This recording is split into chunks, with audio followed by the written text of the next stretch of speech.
할렐루야. 우리 라이브로 예배하시는 우리 여러분들도 오늘 예배에 큰 은혜 있기를 바랍니다.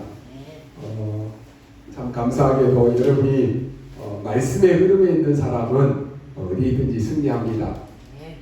지금 코로나19로 인해서 여러 가지 환경상 어려움들이 많이 있습니다만은 우리 신앙은 하나입니다.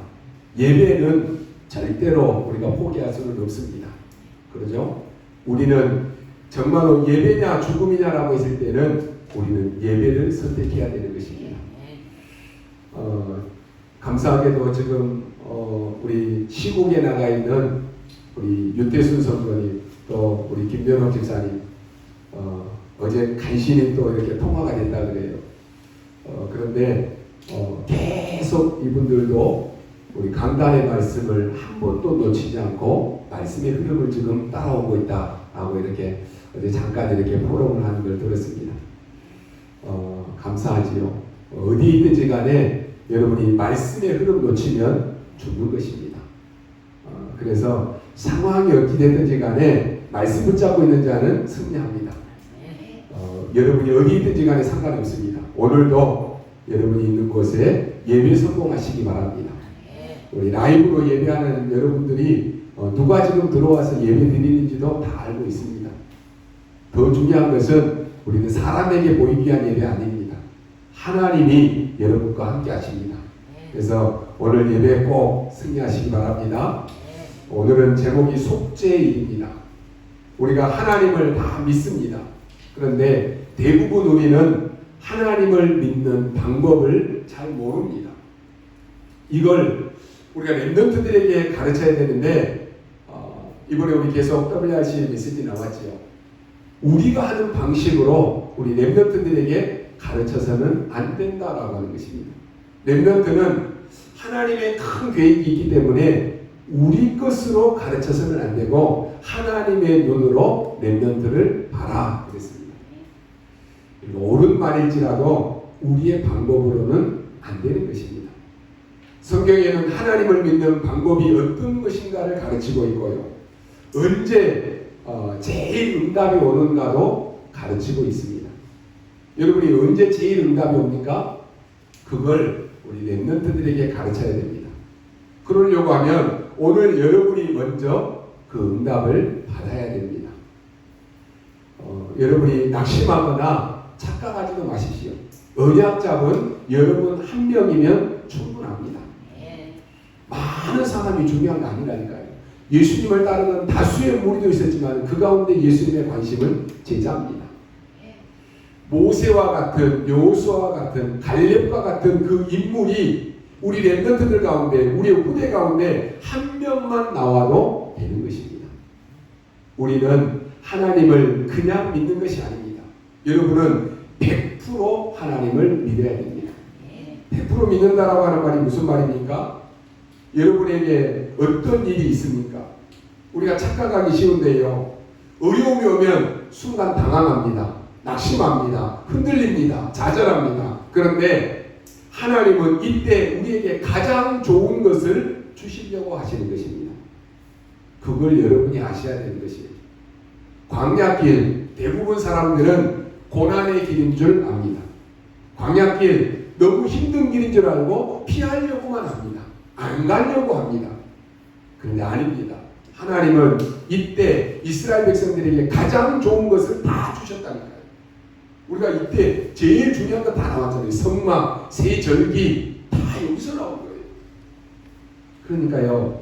우리가 하나님을 믿는 방법을 알아야 하는 것입니다. 일주일이면 들어갈 수 있는 길을 하나님은 40년을 이들에게 걸어가게 만들었습니다. 하나님은요.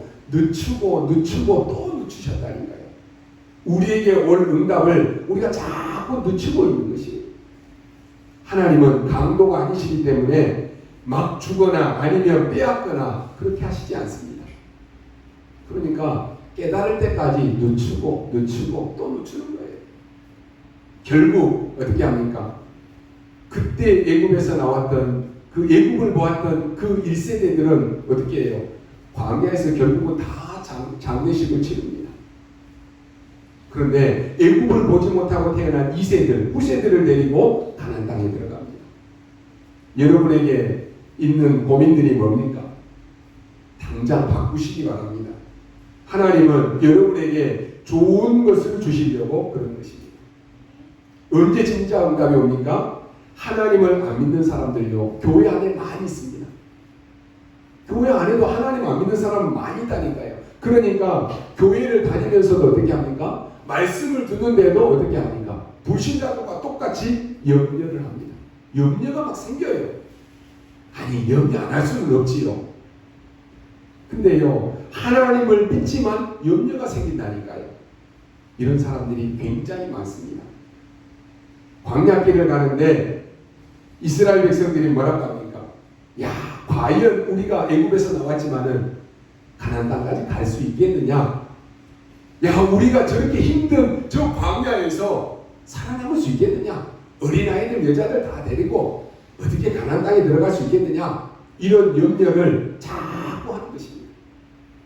물론 당연한 일이지요. 현실에 우리가 속지 말아야 돼요. 현실은 맞아요. 그런데 여러분 성경에 보면 뭐라고 말씀합니까? 365번이나 염려하지 말아라 라고 나와 있습니다. 이 염려가 아무것도 아닌 것처럼 보이는데요, 여러분이 염려할 때 우리의 뇌와 우리의 영의 모든 것을 다 착각하게 만들어버려요. 염려가 계속하면 어떻습니까? 인본주의를 쓰게 되는데 인본주의까지도 어떻게 합니까? 자기 수준으로 하는 거예요. 다 표신하게 하는 거예요. 이런 대부분의 사람들이 이렇게 되면 어떻게 합니까? 현실이 이렇게 어려우니까 거기로 다 쏠려버리는 거예요.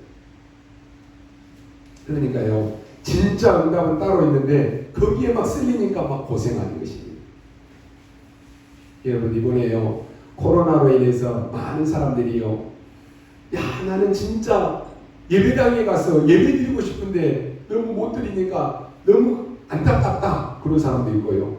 한쪽에서는 야, 잘 됐다, 코로나에 그냥 식구들도 눈치 보이고 직장에서도 눈치 보이는데 야, 그냥 우리 교회도 라이브로 한다니까 에라, 나도 라이브로 드리자, 온라인이 더 편하다, 그런 사람도 있어요.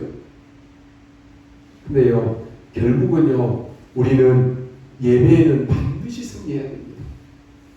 많은 사람들이요, 이런 어려움이 오면 그 어려움에 딱 휩쓸리게 돼 있어요. 무리의 다수의 사람들이 하는 말에 휩쓸리게 된다는 거예요. 그러니까 진짜 응답은 따로 있는데 거기에 휩쓸리니까 안 해도 되는 고생을 하게 되는 것입니다. 하나님을 믿는 방법을 모르고 언제 응답이 오는지도 모르는 것입니다. 이렇게 해서 만약에 우리 렘넌트들이 이렇게 해서 밖에 나간다, 어떻게 되겠습니까? 전도자인 여러분이 이렇게 상태에서, 영적 상태로 현장에 나간다, 어떻게 되겠어요? 얼마만큼 우리가 훌륭한 인물을 만들어야 된다, 그건 다음 이야기고 우리 이야기고요. 우리 렘넌트들이, 전도자인 여러분이 어디에서든지 간에 살아남아야 되는 것입니다. 여러분이요, 진짜 살아남은 사람은 어떤 상황 속에서도 상관이 없어요. 우리 지금 해외에 나가 있는 렘넌트들은 그 어떤 상황 속에서도 메시지 붙잡고 살아남으려고 한다니까요. 현장, 환경 상관없어요. 근데요, 아무리 환경이 좋고 아무리 시스템이 잘 돼 있다고 할지라도 예배에 관심이 없으면 다 놓치는 거예요. 그렇잖아요. 우리 렘넌트들은 어떤 현장, 어떤 문제 속에 있다고 할지라도 우리 렘넌트들은 혼자서도 살아남을 수 있어야 됩니다. 오늘 그 현장에 여러분 한 명이면 충분하다니까요. 여러분이 어디에 계시든지 간에 여러분 한 명이면 충분합니다. 대부분의 사람들은 어떻게 합니까? 야, 저 사람 때문에 못 살겠다라고 말합니다. 우리는 모세 때문에 안 되겠다라고 말합니다. 우리가 광야에서 가다가 다 죽게 생겼다, 그렇게 말합니다. 이스라엘 백성들이 그렇게 얘기하니까 어떻게 했어요? 그 많은 사람들이 그 소리를 듣고 거기에 막 휩쓸린다니까요. 아직 오지도 않았는데 그 소리만 듣고도 대성통곡한다니까요. 그러니까요, 이스라엘 민족은 포기하고 멸망받고 완전히 원망 속에 빠지는 것입니다. 이때 하나님이 모세, 여호수아, 갈렙 같은 이런 사람을 선택해서 이스라엘 민족을 거기서 뽑아낸 것입니다. 그런데 갈 때마다 막 문제가 터진 것처럼 보입니다. 그러면 사람들은요, 야, 우리는 가나안 땅에 갈 수 없겠다. 어떻게 하면 좋겠느냐? 미리서 포기하고 흔들립니다. 여러분, 문제 오면요, 미리서 포기하는 사람 있잖아요. 오지도 않았는데, 우리는 안 되겠다. 미리서 포기하고, 미리서 그냥 겁먹어버리고. 이런 거요, 물론 일리는 다 있습니다. 우리가 이런 어려운 길을 아이들 데리고 어떻게 가겠느냐. 거기 가다 보면은 그 성은 엄청난 성이라고 하는데, 거기는 거대한 군인들이 지키고 있다고 하는데, 우리가 간들 어떻게 거기 싸워서 이기고 들어갈 수 있겠느냐? 맞는 말이에요. 그런데 여호수아 갈렙은 어떻게 말합니까? 그들의 지도자는 이미 다 도망했고, 우리가 지금까지 어떻게 오는가를 거기 있는 사람들이 우리 소식을 다 듣고는 남아있는 사람은 간 땀이 녹아버렸다. 다른 거예요. 믿음의 사람이 보는 눈, 믿음의 사람이 말하는 말 다르잖아요. 거기는 하나님이 우리에게 주신 적과 꿀이 흐르는 땅이다. 우리의 후대들을 데리고 지금 가야 된다. 여러분, 누가 맞습니까? 결국요, 이것을 본 사람이 응답받는 것입니다. 불평하고 불신앙하고 염려하는 사람은요, 평생 동안 그렇게 하다가 간다니까요. 여러분, 우리가 렘넌트들을 잘 가르쳐야 됩니다. 다윗을 한번 보십시오. 다윗 주위에는 이상한 사람들이 굉장히 많았습니다. 사울은 어떻게 됐어요? 귀신 들렸어요. 악신 들려하고 미쳐버렸다니까요. 사울의 그 밑에 수하있는 제자들은 어떻습니까? 권력에 미쳐버린 거예요. 다윗의 형들은 어떻습니까? 인본주의 쓴다고 거기에 다 미쳐버렸습니다. 근데요, 다윗은 이 사람들의 말을 안 들었습니다. 그때 응답을 다 받았습니다. 여러분의 현장에 어려움이 왔을 때 하나님의 언약 잡은 한 사람을 통해서 응답은 다 이루어지는 것입니다. 여러분의 산업에 문제 온다? 그 오래된 것입니다.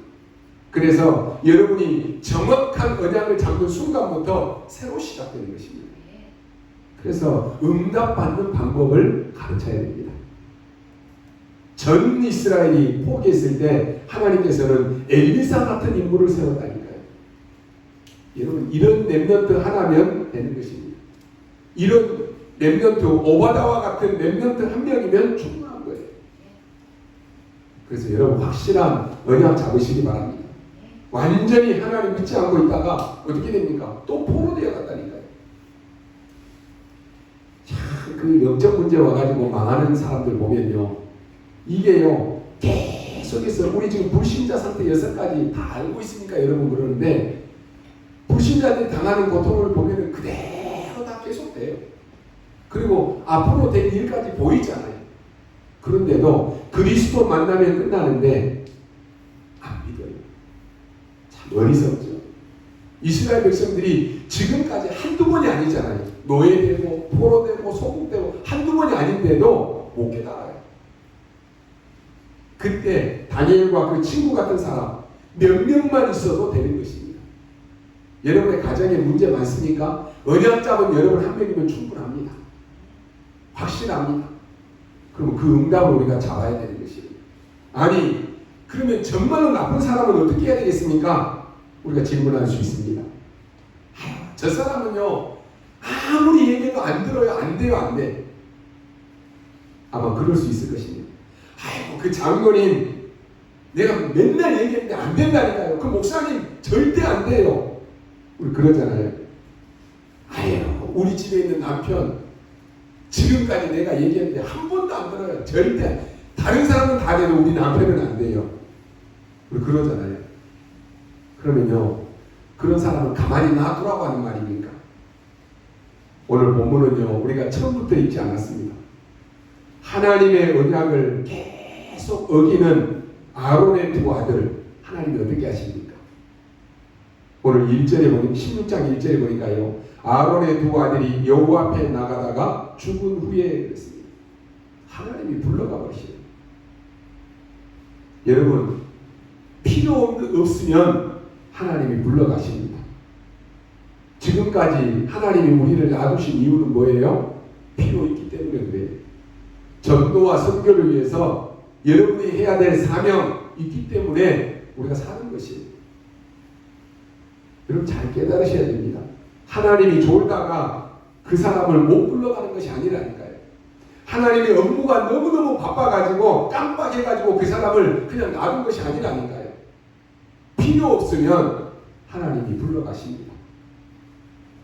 그때 주신 말씀이 뭡니까? 3절입니다. 아론이 성소에 들어오려면 너부터 수송아지를 속죄제로 드려라. 너부터. 또 11절에 보니까 아론아 네 집안 권속들을 다 데려다가 속죄제를 드려라. 집안의 모든 가족들 위해서 속죄제 드려라. 15절에서 22절에 보니까 전 백성이 나와 속죄제를 드려라 했습니다. 그러면서 오늘 읽은 본문에서는 뭡니까? 전 백성이 날짜를 정해서 속죄일을 지켜라 하겠습니다. 이걸 보고 대속죄일이라고 말합니다. 대속죄일은 뭐 하는 날이냐? 이 대제사장이요 그릇 2개를 들고 지성소로 들어갑니다. 지성소는 대제사장만 들어가요. 그때요 대제사장의 발목에는 끈을 묶고 들어가요. 아무런 감각이 없으면요 거기 아무나 들어가면 죽거든요. 그러니까 소식이 없으면 끈을 끄집어내야 되는 것이. 그 2개의 그릇에는 뭐가 담겨 있습니까? 피가 담겨져 있습니다. 한 그릇에는 양의 피가 담겨져 있습니다. 또 한 그릇에는 수송아지, 이 송아지의 피가 담겨져 있습니다. 송아지 피는 대제사장 그 자신의 죄를 용서해 달라고 붓는 피입니다. 양의 피는 뭡니까? 모든 백성의 저주, 재앙을 막아달라고 붓는 피입니다. 그걸 오늘 본문에서 설명하고 있는 것입니다. 쉽게 말하면 큰 안식일입니다. 왜 이걸 이렇게 해야 됩니까? 인간은 하나님을 떠나서 결국은 사단의 늪에 빠져버린 것입니다. 여러분, 늪에 빠진 사람이 헤엄친다라고 해서 그 살아남을 수 있는 거 아닙니다. 바다나 물에서 헤엄치는 것이지 늪에 빠진 사람이 헤엄을 친다? 칠 수도 없거니와 치면 칠수록 늪에 빠져들어갑니다. 움직일 수가 없다니까요. 거기에 왜 들어갔냐? 조심하지 않았냐? 어떻게 들어갔느냐? 이런 말은 아무런 소용이 없는 것입니다. 빨리 밧줄을 던져서 구해줘야 되는 것이에요. 산에서 기름 잃은 아이에게 경찰들이 가가지고 야 이건 내 관할이다, 내 지역이다, 네 지역이다, 네 관할이다 백날 얘기해도 아무런 도움이 안 됩니다. 빨리 먼저 들은 사람이 구해줘야 되는 것이에요. 모든 종교 있습니다. 그 중에서도 복음만 용서를 얘기합니다.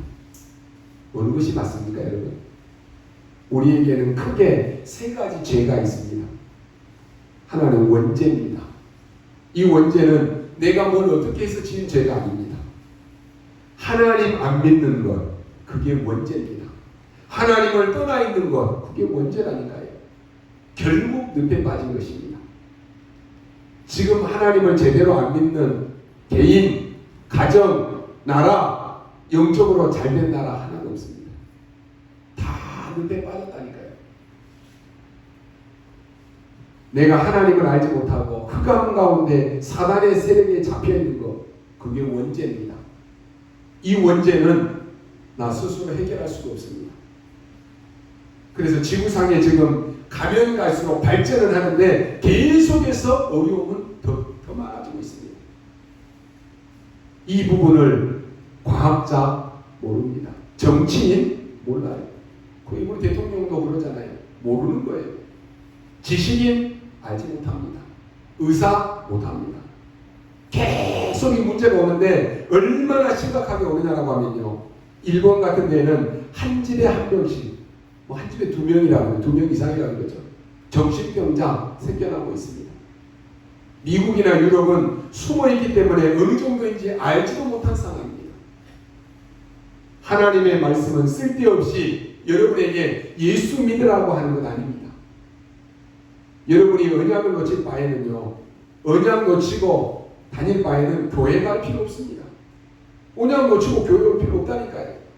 교회는 공부하는 곳 아닙니다.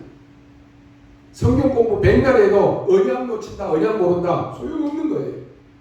교회는 전문인들 만드는 곳 아닙니다. 교회는 지식인들 만드는 곳 아니라니까요. 교회는 인생의 가장 중요한 문제 그 한 가지를 해결하는 곳입니다. 그래서 교회가 이것을 말 안 하면 교회는 맛을 잃은 소금처럼 밟히게 되는 것입니다.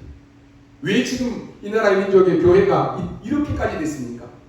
강단에서 틀린 복음, 섞인 복음, 이 복음 얘기했다니까요.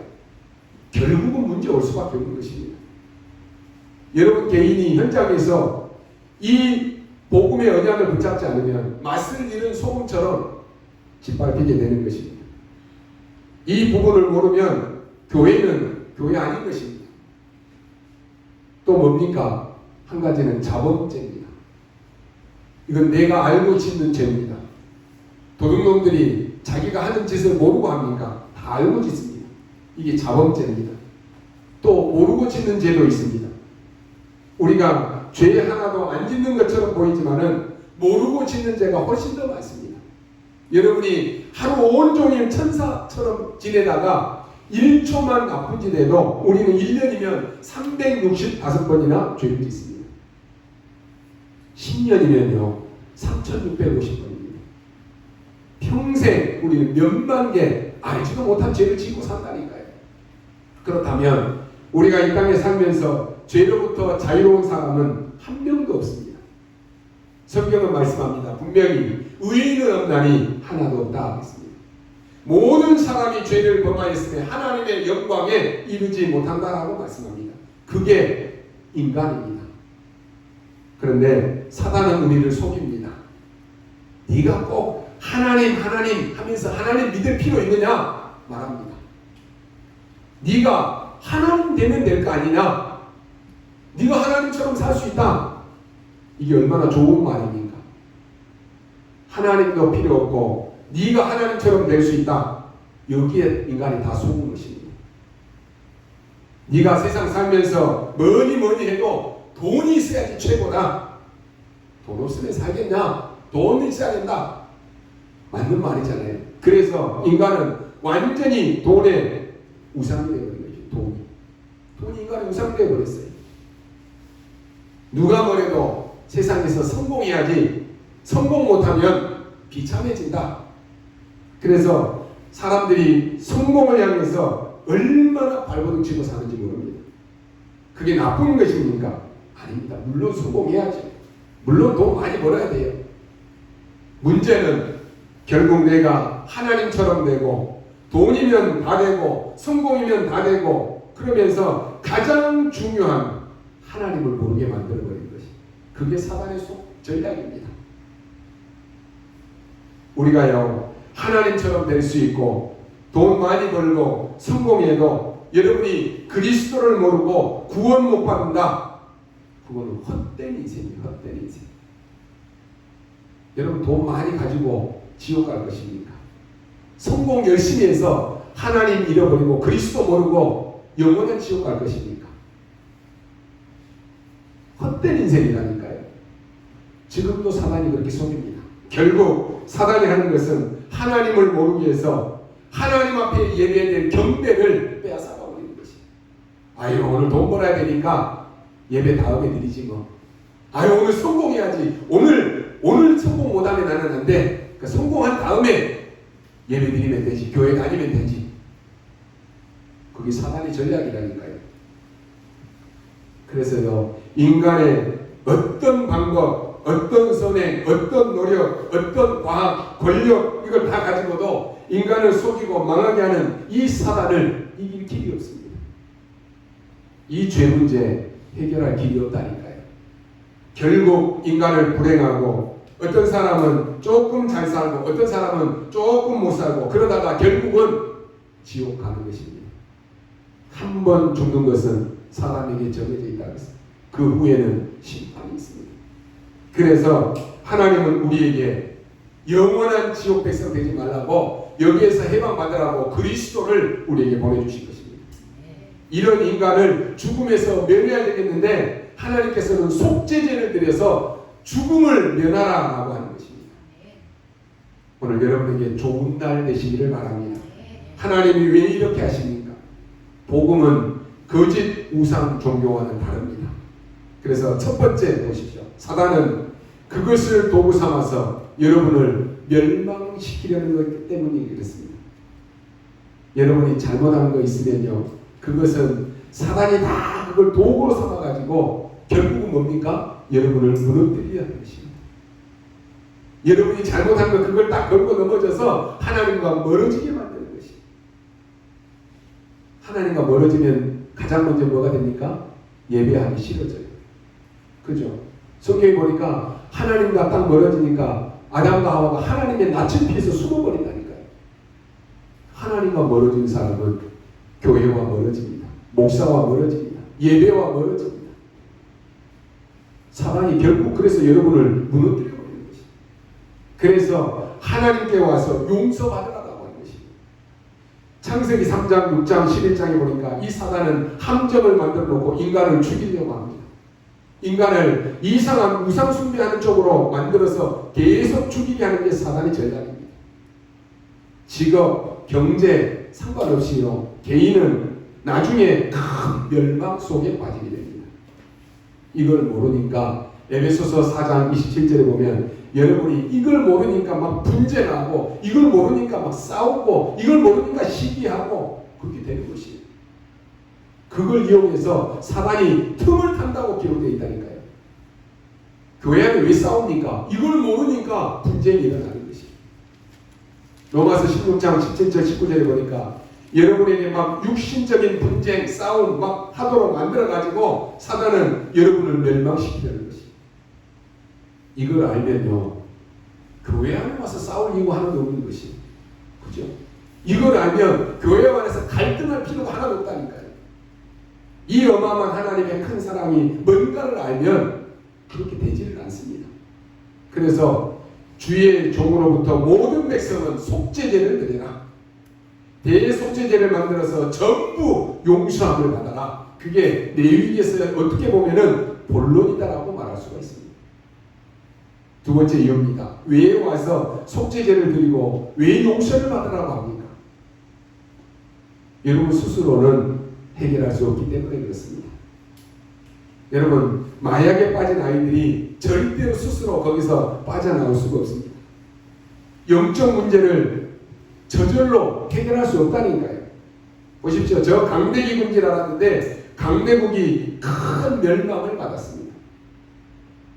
강대국이 모든 것 다 갖추고 있는데 그런 문제 해결 못하겠습니까? 그런데 스스로 해결이 안 되는 것입니다. 심지어 보십시오. 이스라엘 나라가 얼마나 많은 축복을 받았습니까? 노벨상 다 차지하죠. 경제 모든 부분이 최고예요. 그런데도요, 스스로 이 영적 문제는 해결되지 않는 것입니다.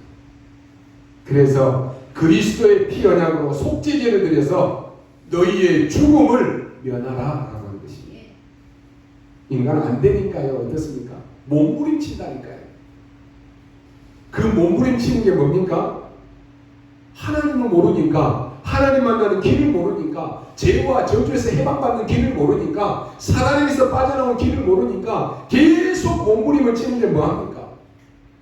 자기 손으로 만들어 놓고는요, 거기에다가 절합니다. 나 여기서 좀 빠져나오게 해달라.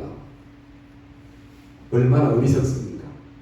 자기 손으로 만들어 놓고 거기에서 절하는데 응답이 오는 줄 알았더니 그게 완전히 악한 영에게 잡히게 만듭니다. 그게 사도행전 13장, 16장, 19장입니다. 무속, 점술, 우상 완전히 여기에 딱 빠지게 만드는 거예요. 이런 고통에서 죽지 말고 빨리 빠져나오라고 하는 것이에요. 이 속죄제의 완전한 결론은 뭡니까? 그리스도를 말합니다. 여러분은 절대로 할 수 없는 것이니까 그리스도의 능력으로 해결받으라 라고 하는 말씀입니다. 세 번째입니다. 더 큰 문제가 남아 있습니다. 영적 문제가 오기 전에 빨리 속죄제를 드려서 용서함을 받아라 그랬습니다. 하나님 없이 사는 사람 영적 문제 온다니까요.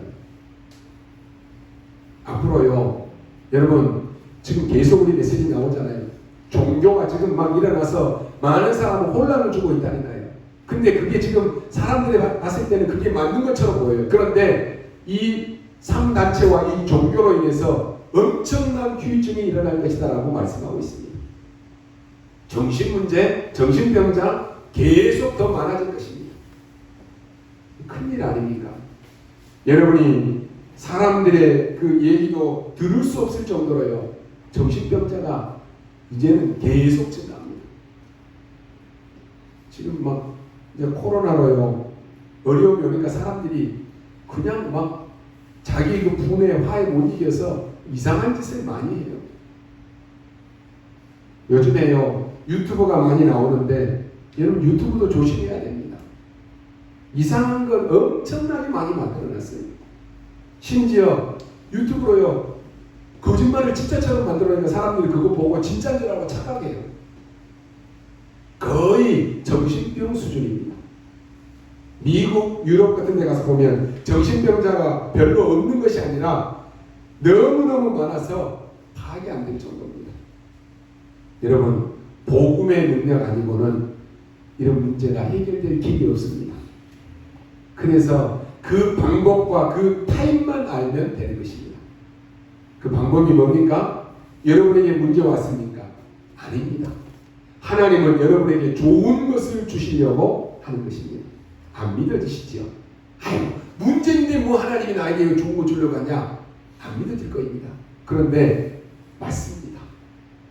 여러분이 하나님의 자녀 아닙니까?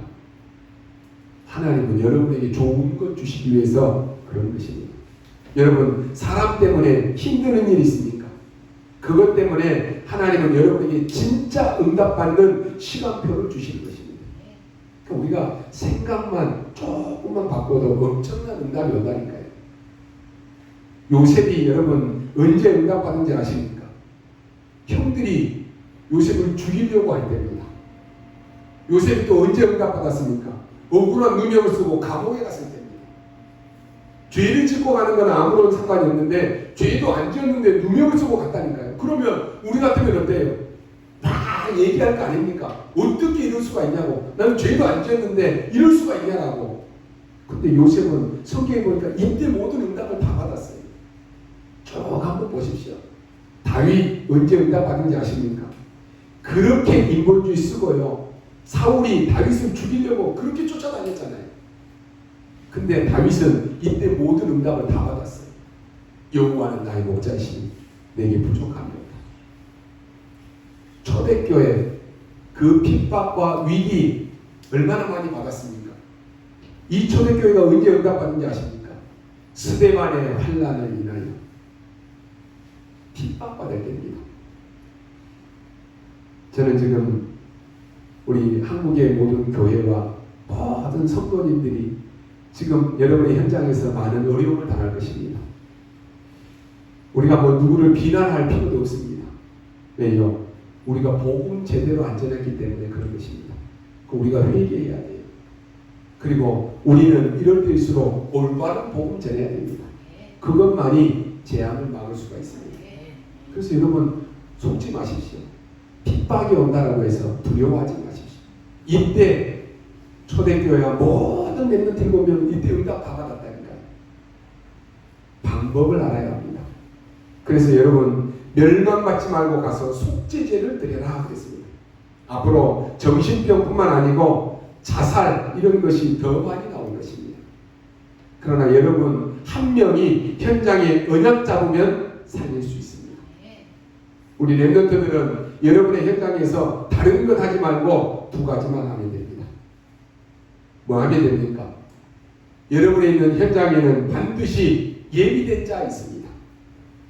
그렇다면 그 현장에 여러분이 제자 한 명만 심어놓으면 됩니다.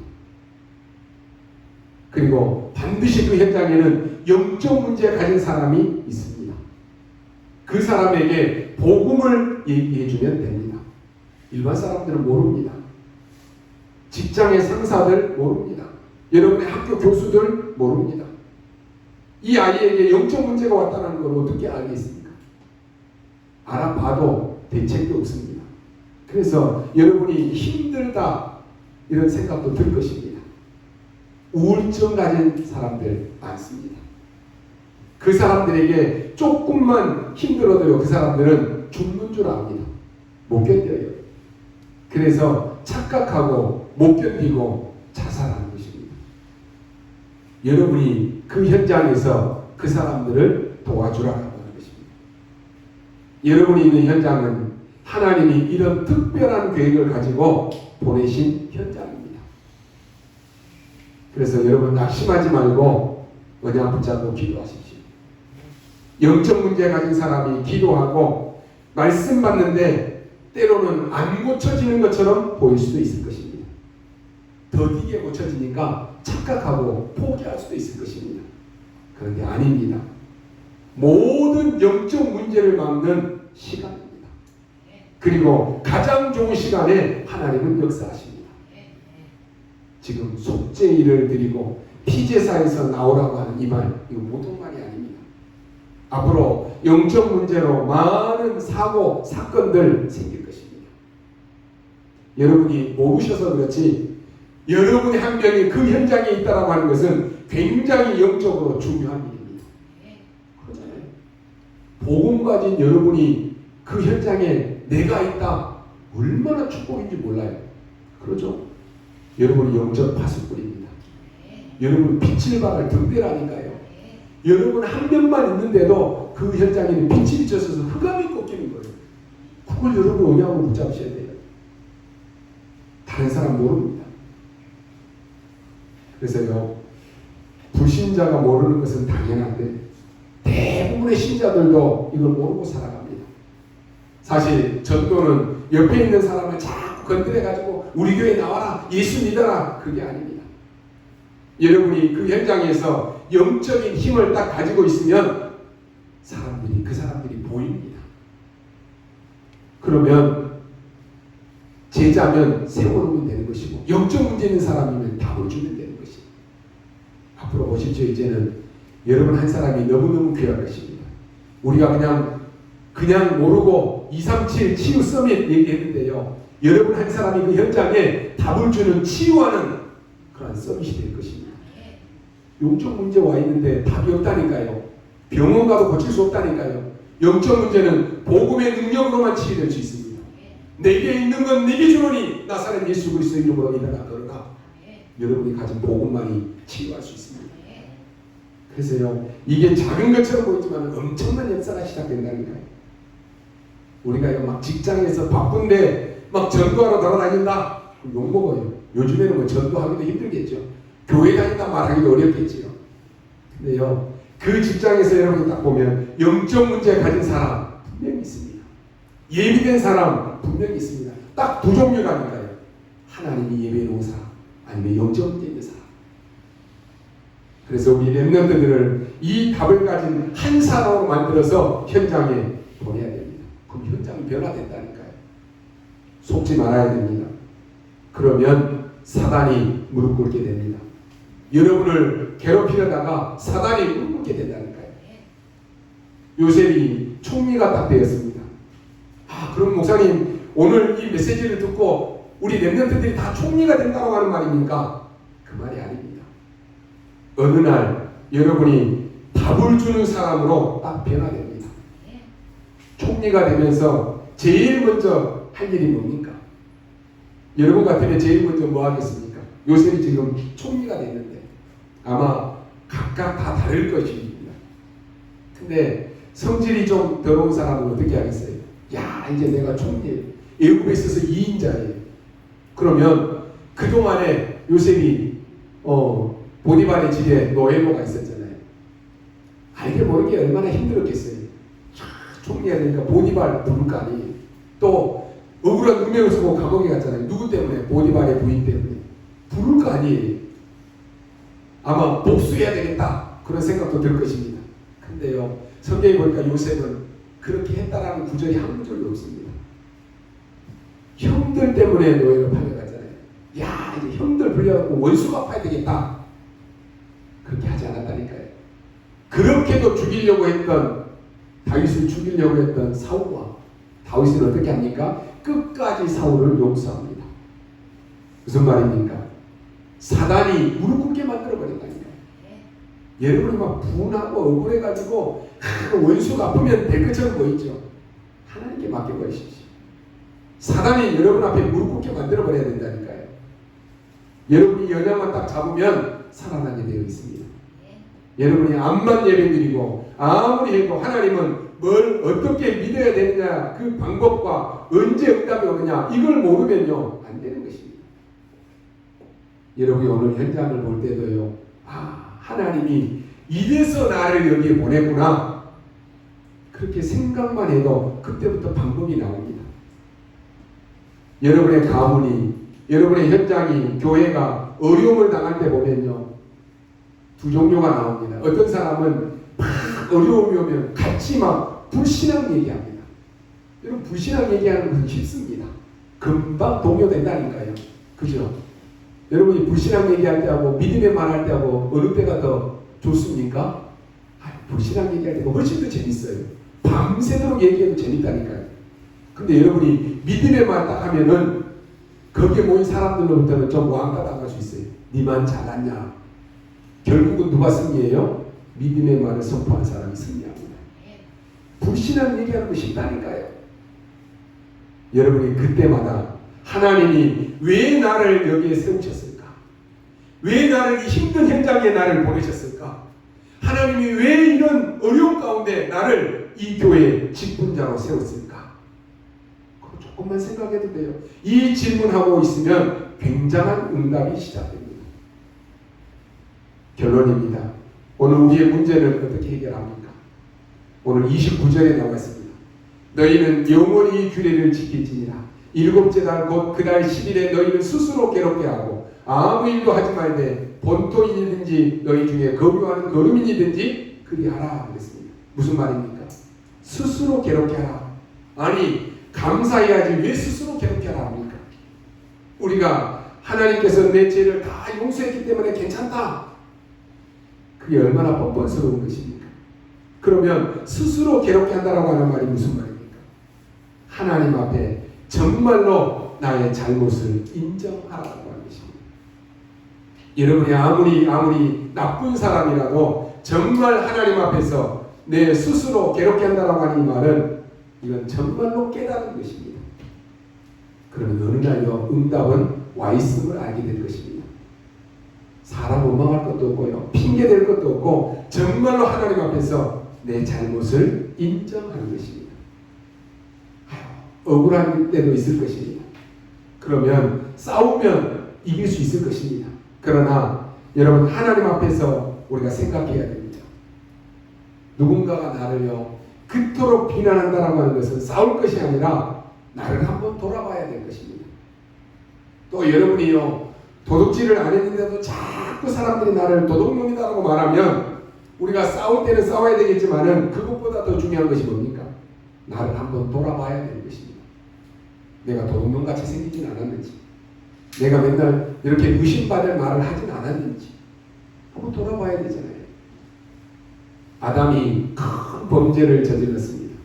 그때 성경에 보면 하나님이 찾아와서 아담에게 묻습니다. 아담아, 네가 어디 있느냐? 그렇게 하니까요 숨었다 그랬습니다. 여러분, 죄를 짓고 숨는다고 해결이 됩니까? 근데 숨었다 그랬습니다. 하나님은 아담을 아신 것입니다. 지금 죄를 짓고 후회하고 떨고 무서워서 숨어있는 건 하나님이 아십니다.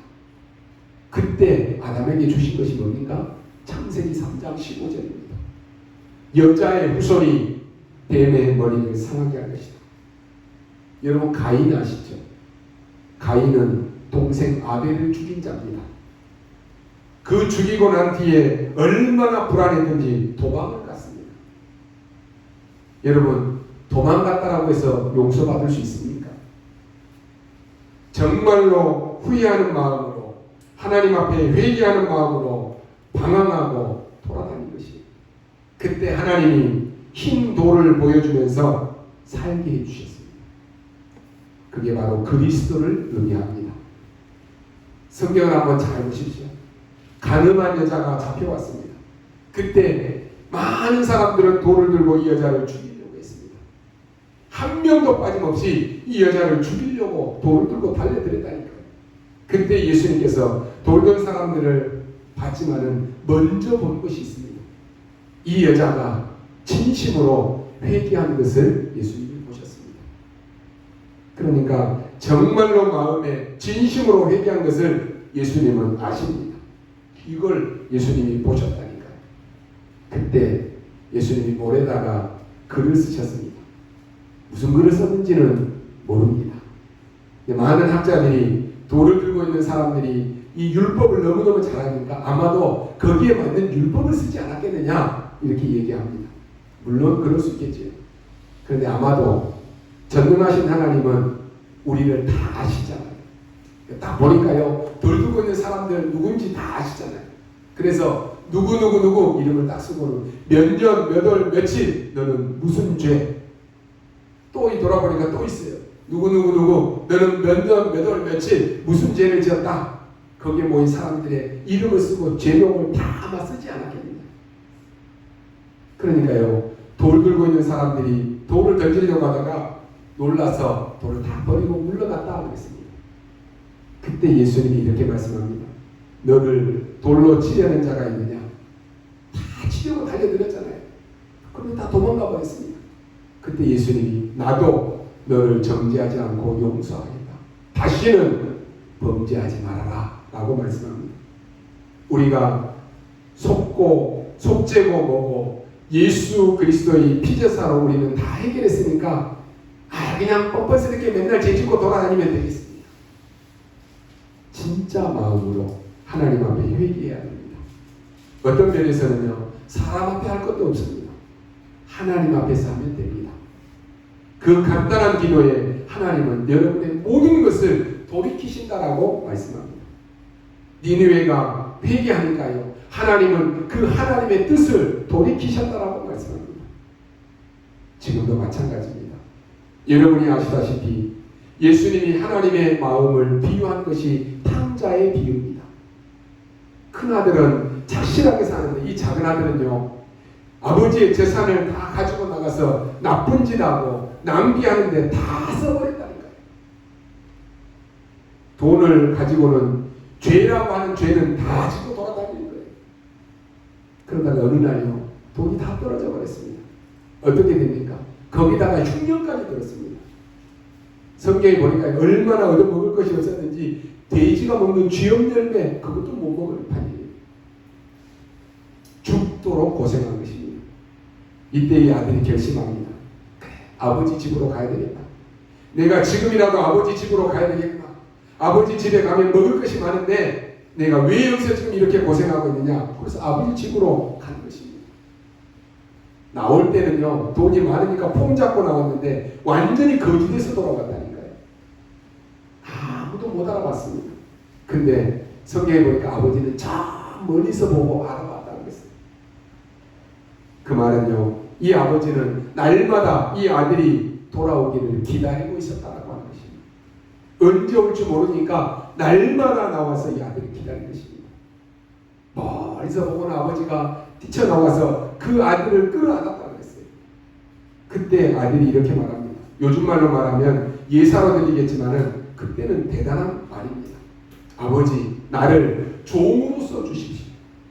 지금 말로는요, 그냥 일꾼으로 써달라고 이렇게 들릴 수 있는데요, 그때는 종은 다른 말입니다. 종은 완전히 사람이 아니에요. 짐승하고 똑같은 노예입니다. 그 노예, 종으로 써달라고 하는 것입니다. 이 아들은요, 진심으로 깨달은 것입니다. 진심으로 회개하는 것입니다. 그냥 와서 아버지 나 한 번만 용서해 주세요, 그게 아니라니까요. 뻔뻔스럽게 내가 죽다가 살았는데 아버지 나 좀 살려주십시오 이렇게 얘기한 거 아니라니까요. 그 키가 뭡니까? 나를 종으로 써주십시오. 아버지의 아들 될 자격은 없고 나를 종으로 써주십시오. 그때 아버지가 얘기합니다. 어째서 네가 종이냐? 너는 내 아들이다. 책망할 줄 알았는데, 여러분 아시다시피 죽었던 내 아들이 살아왔다라고 하면서 이 아버지는 잔치를 베풀어 줍니다. 집안에 있던 큰아들이 불평할 정도로 잔치를 베풀어 줬다니까요. 이것은 예수님이 하나님의 마음을 설명한 것입니다. 여러분이 어떤 어려움 속에 있어도 하나님은 여러분이 돌아오기를 기다리십니다. 진심으로 깨닫고 회개하기를 원하십니다. 하나님은 매일같이 나를 기다리고 계신다라고 하는 말씀입니다. 많은 사람들이 내가 한 짓이 얼마인데 창피하고 부끄러워서 나는 교회도 못 가겠다고 합니다. 그게 사단의 속는 것입니다. 하나님은 오늘도 이 아들을 기다리는 것처럼 여러분을 기다리고 있습니다. 오늘 이 대속죄일이라고 하는 이 단어는 굉장히 중요한 단어입니다. 그리스도는 모든 흑암 문제를 꺾는 대속할 수 있는 십자가의 보혈을 언약으로 주셨습니다. 이것이 대속죄일입니다. 예수님께서 오셔서 이 부분을 성취하신 것입니다. 그리고 우리에게 이 권세를 전달하고 가셨습니다. 왜 이래야 됩니까? 지금 질문은 자꾸 어려워지고 있습니다. 왜 이래야 됩니까? 우리의 인생은 자꾸만 어려워지고 있습니다. 하나님은 그걸 원치 않습니다. 그래서 최고의 축복, 최고의 선물을 우리에게 주신 것입니다. 그분이 바로 그리스도입니다. 자꾸 여러분 자신을 속이지 마시고 하나님께 돌아오십시오. 사단에게 속지 마시고 하나님의 은혜 속에 거하십시오. 오늘 여러분 짧은 기도에 굉장한 중요한 날이 되기를 주님의 이름으로 축원합니다. 기도하겠습니다. 하나님 감사합니다. 오늘 우리에게 귀한 은혜 주심을 감사합니다. 많은 축복을 우리는 받고도 놓치고 있고 속고 있는 이 시대를 살리는 자 되게 하여 주옵소서. 우리는 하나님의 자녀인데도 불구하고 우리가 현장에서 불신자처럼 살고 있습니다. 하나님 저들을 살리도록 우리 렘넌트들을 세워주시고 우리 전도자들을 세워주옵소서.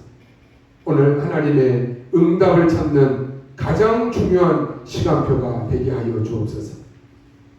죽을 수밖에 없는 나의 저주와 나의 재앙이 완전히 무너지는 날이 되게 하여 주옵소서. 오늘도 나를 하나님의 은혜 가운데 있게 하심을 감사합니다. 한 주간도 이 은혜 속에 최고의 응답 축복 누리게 하여 주옵소서. 감사를 드리며 우리 주 예수 그리스도의 이름으로 기도하옵나이다. 아멘.